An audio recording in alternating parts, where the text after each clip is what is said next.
Now, when you read a title like that, you may have a few episodes in your head to combat the one that you're seeing on the screen if you're a Fairly OddParents fan, or just had Nicktoons open at 3 a.m. when you were a kid wondering what the year 2020 would hold, but I am here to make a case that this episode is the best episode that, as far as I can tell, is not being talked about.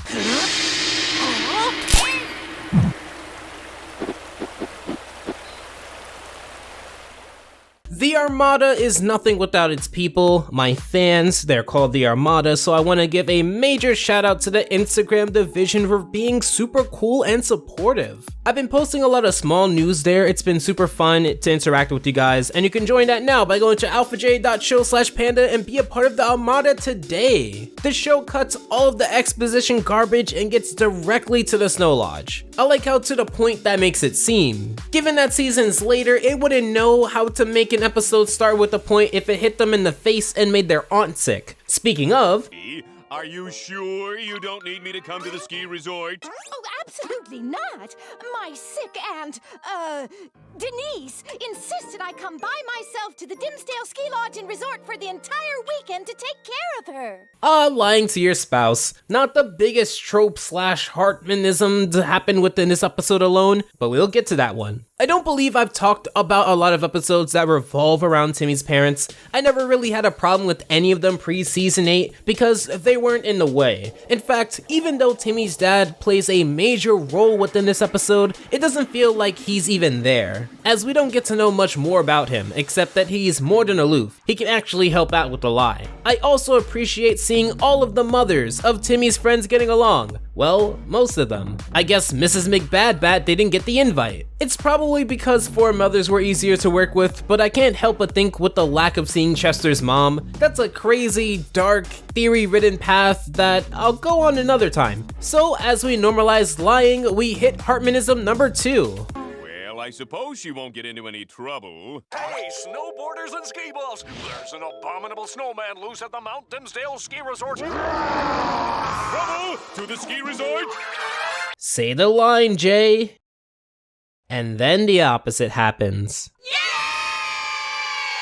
I will say, in this episode's defense, I don't really think about that joke when it comes to all of Fairly OddParents humor. The joke really originates when the show goes out of its way to expose this one-track thinking by adding this joke over and over and over with no variation, saying something like, "Man, I wish so-and-so weren't here right now. That'd be really inconvenient," only to have that exact same person that they didn't wish was here right now because it would be inconvenient show up, and then repeat that exact same joke 20 more times, and the exact same panda as a child go insane in their bedroom at 3 a.m. thinking about how 2020 would have been like. So anyway, we get back to the biggest trope that has been used within this show that isn't talked about too much. Timmy, women are complex and mysterious creatures. You can't take what they say at face value. Everybody knows when a woman says one thing, they probably mean something else.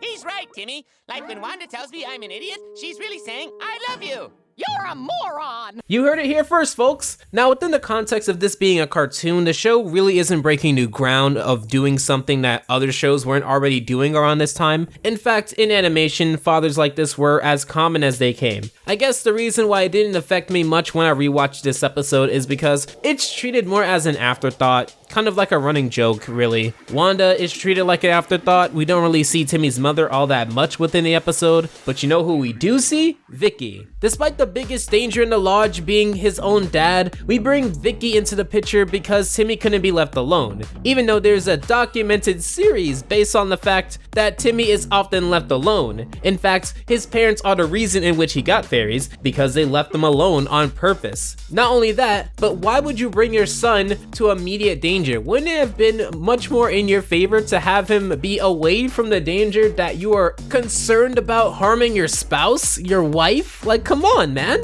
As much as I enjoyed this episode, I'm not going to ignore the fact that Vicky really wasn't all that needed. What is she gonna do? Beat up the abominable snowman or whatever monster? We'll see. We see a lot of potential that wasn't built upon, such as when Timmy's dad brings out his trusty Seed and this butler dude. In fact, that's the story of this episode. Potential that wasn't built upon. Both the characters, both the trusty Seed, the moose, and the butler dude are underutilized despite the sheer comedic genius that would come from them. I mean, come on, who wouldn't love a hero and his steed?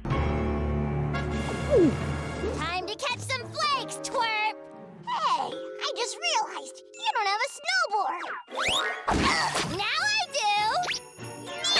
However, that makes this episode stand out against the Icky Vickies and switch glitches of the Vicky-centric episodes that we remember, because we usually see Vicky in her common and natural form here. She's rude, inconsiderate, manipulative, and hedonistic. This show has built up that there isn't any redeeming factors about her. She isn't under mind control, she isn't wished to be this way, this is just the way that she is, and she would actually go on to confirm that. However, going back over to the A-plot, Timmy's dad walks in on his wife sitting in a hot tub and completely assumes, and this is a paraphrase, but trust me, you gotta see this episode to confirm, but she's cried herself a hot, soothing, tear-filled hot tub experience. No wonder this man is jealous all the time. If he can't see what's in front of him, that must mean what somehow passes his suspicious threshold must be ungodly blatant. As aloof as he is, he's not exactly only used to be dumb, but also for comedy, and my favorite joke within the episode. Must protect wife and sick aunt I've never heard of from abominable snowman. 22, 23, 24. Oh my heavens, he ate the whole 24th floor! No! If this is the guy who keeps eating up the 13th floor on all the hotels I've ever been at, we may have connected a string of crimes here. But honestly, Timmy's dad, he's hilarious within this. He's just going around being an idiot, but not being overbearing, instead allowing for the story to take the front seat and then him act within it instead of being the one trait that he can be when it comes to future episodes. I also enjoy the way the story weaves itself between the two plots, with neither plot staying longer or shorter than it should. The pacing here is pretty fast, and it takes advantage of the fact that both the B plot, aka Timmy and Vicky, can go on longer because both of those characters alongside Cosmo and Wanda were ready for longer interactions than Timmy's parents in the A plot. Granted, if they used the trusty Steed, maybe the A plot could have went on longer, but that's not the focus for this episode. I can't believe this. You are the absolute worst human being on Earth. Thank you. Now, start shredding! Shredding! Shredding! Shredding!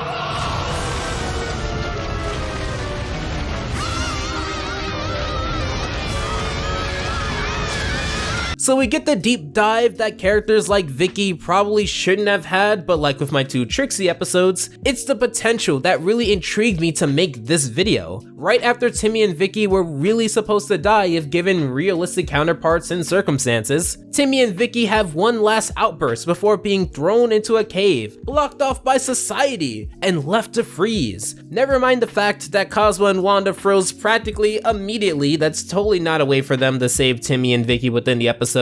I'd be upset, but given what we ended up getting from this episode, let's call this a necessary evil, even though there'd be better ways to get around that. This is all your fault! How is it my fault? You're the one that caused the avalanche. You're the one that causes everything bad that happens to me. Well, wow, I'm so cold. The heat of my fury has cooled. We get to my favorite part within this episode, the interactions with Vicky, in which it doesn't have to directly do with babysitting or manipulation. We see Vicky in a vulnerable state, like in the switch glitch when she was a child. However, within that episode, it shone a light on Timmy and taught him that he can become the thing that he hated if he gave into the frustrations that Vicky built up in him. And with this, Vicky was in the wrong for not bringing a snowboard. Vicky is in the wrong for yelling on top of a mountain, and Vicky will continue to be in the wrong by blaming Timmy because that's her gut instinct, which is fueled off of an undeserved streak of arrogance. We see her in her most human form, which appears impossible when I put it that way, because that's the way that it should be. Shouldn't we see Timmy being used as a Minecraft diamond pickaxe as Vicky defaults into abusing Timmy to get what she wants? Shouldn't we see her freakish strength come out to dig through the snow? Or how about she yells so loud that the stalactites, not stalagmites, fall on the ground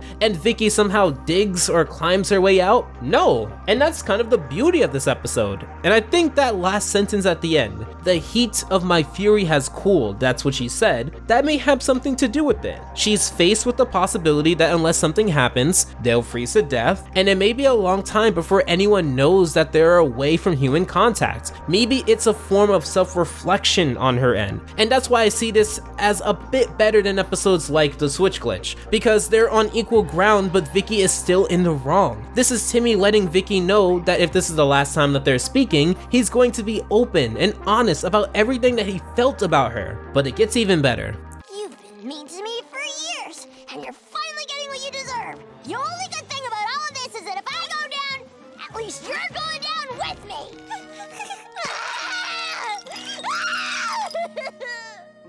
I'm so sorry! Man, I really wish you were unfrozen enough to see this! There's something morbid about the fact that Timmy is completely okay with dying so long that he knows that the other person who has caused him the most pain in his life is also dying. It's this mix of heroic but also selfish and in some lights kind of psychotic, possibly. I'm not saying that Timmy needs medical help or anything, but just the idea of Timmy not acknowledging his own circumstances beyond saying that if it happens, Vicky is also going down and he'd be happy about that fact. That has a lot of weight to it. I wouldn't have found this as interesting or as engaging or wanted to pick through it the way that I'm doing now if it were any other duo, not Timmy and Francis, not Tootie and Trixie, not even Wanda and Cosmo's mom. There's a history between these two, as much as the episodic nature may make it seem like there isn't much, or that it's surface level. Especially in hindsight, I completely understand both sides here. As cold as Vicky is, she's also a teenager who probably didn't envision herself dying alone, or with the person who seems to hate her the most. There's something awful about that, even for someone with no redeeming features. And I guess in that way, unless you're completely ice cold or don't care for the show in general, but are still watching a review of it anyway, weirdly,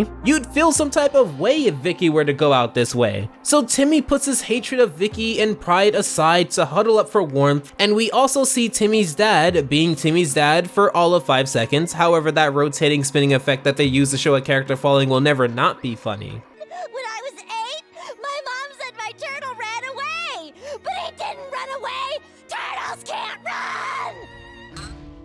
Besides the funny thought that they sculpted a therapy chair out of ice for this conversation, I do want to step on a conclusion that people may think that I'm coming to, when I'm not. Like with my Trixie episodes, my conclusion was never for them to be in a relationship. The point of those episodes was to show that the main way that she's portrayed, this girl that Timmy wants to date, is destroyed when you show what the relationship would be if Timmy actually got what he did.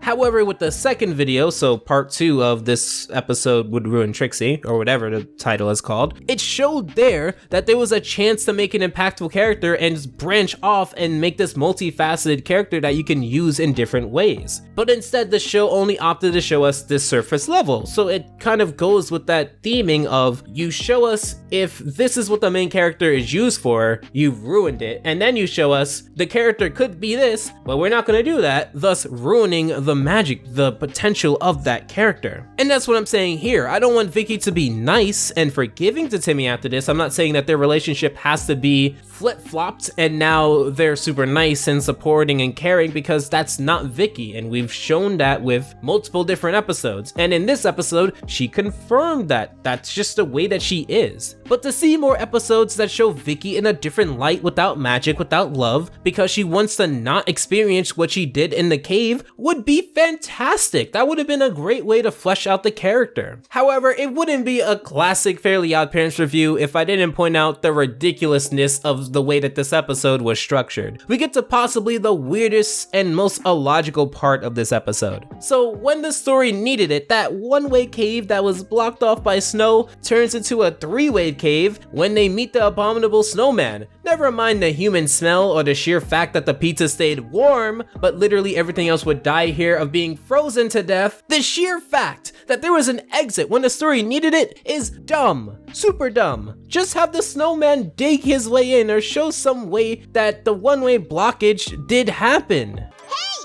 a hole! Timmy, since we're both about to be eaten by this horrible monster, I just want to say I can't believe you deserted me!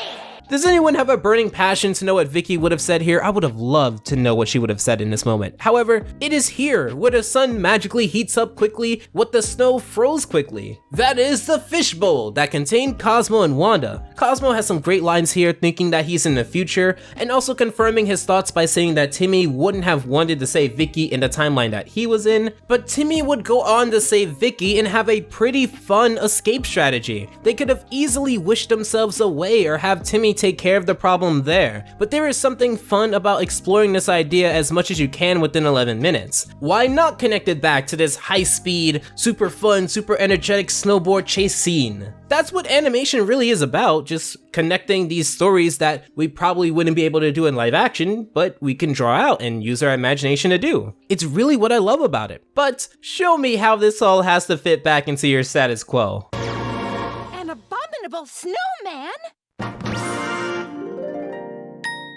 No, it's the abdominal snowman. Abdominal's pizza delivery, kept hot and fresh against my rock-hard abs. I should have told you I wasn't a monster, but I'd have exposed the pizza to the cold. No, no, no, no, no, no, no. A, I don't care if you have a microwave in your liver. Do not keep things that are going into my mouth around your stomach, especially pizza, which would have had to have been kept sideways. So GG cheese, in fact, the entire pizza pie. And B, expose the pizza to the cold. Did we not forget about the fact that he keeps pizzas boxed up in bulk in a cave just a minute ago? This is the same dude who keeps his pizzas in the cold. But wait, I forgot. The cave isn't cold, only the snow is cold, because the snow froze the fishbowl, but the cave itself isn't cold unless the plot needs it to. Yeah, the story falls apart at the end and there's no way to explain it other than we needed this thing to finish off the episode. I get that you needed a twist, and Timmy's dad's reaction is fine, but the episode seems to forget that the cave is cold, so those pizzas should be pizza flavored ice cubes by this episode's logic, by this story's logic. Forget realism. I'm not saying realism, but by this story's logic, everything else was freezing, so to have the pizza not freeze is going against its own logic. Hey, what gives? I thought we were friends now. You didn't save me from a monster. You saved me from a hot guy, and I will never forgive you for that. I guess, but he saved you from hypothermia. The monster was just gonna be the thing to kill you sooner, but no, the hypothermia, the thing that you were going through at the time, the whole freezing to death thing, that was going to kill you, and Timmy did do something about that, so he did save you from a monster. That monster was you freezing to death. But I guess we have to ignore that fact because again, Timmy and Vicky couldn't be friendly, even if there are better ways to reach this conclusion without retconning the best part of the episode. Anyway, more women say the opposite of what they mean jokes, and that was Snowbound. I like it. Did you like it? Let me know in the comments down below. I hope you did as well. Go check out my Instagram. A lot of cool things over there. I hope to see you there. And if you did come there from this video, let me know. Until then, special thanks to the supporters of September. And until next time, take care. Alpha out.